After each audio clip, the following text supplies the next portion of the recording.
चौधरी शुजात का कहना है कि आजकल नवाज शरीफ के आने जाने की फिक्र लगी है। चाहे कुछ भी कर ले, नवाज शरीफ वापस नहीं आएंगे। नवाज शरीफ की वापसी से बाहर निकले और अवामी इश्यूज के हल पर तवज्जो दें। अगर ऐसे कामों में ही लगे रहे तो फिर मुल्क का अल्लाह ही हाफिज है। जितने पैसों का इल्ज़ाम नवाज शरीफ पर है, इससे ज़्यादा इनके केसों के चक्कर में खर्च कर दिए गए। इसी बारे मज़ीद जान लेते हैं नुमाइंदा लियाकत इंसारी से। जी लियाकत, अपडेट कीजिएगा।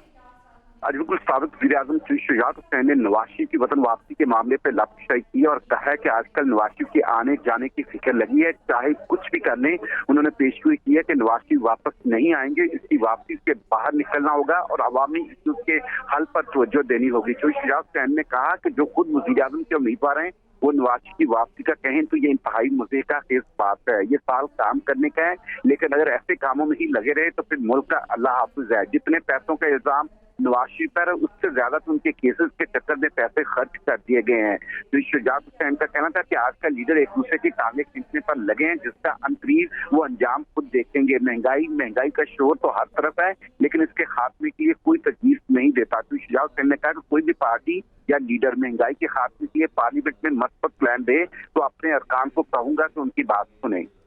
ये साल काम करने का है, ऐसा कहना है चौधरी शुजात का। बहुत शुक्रिया लियाकत इंसारी, हमें अपडेट कर रहे थे।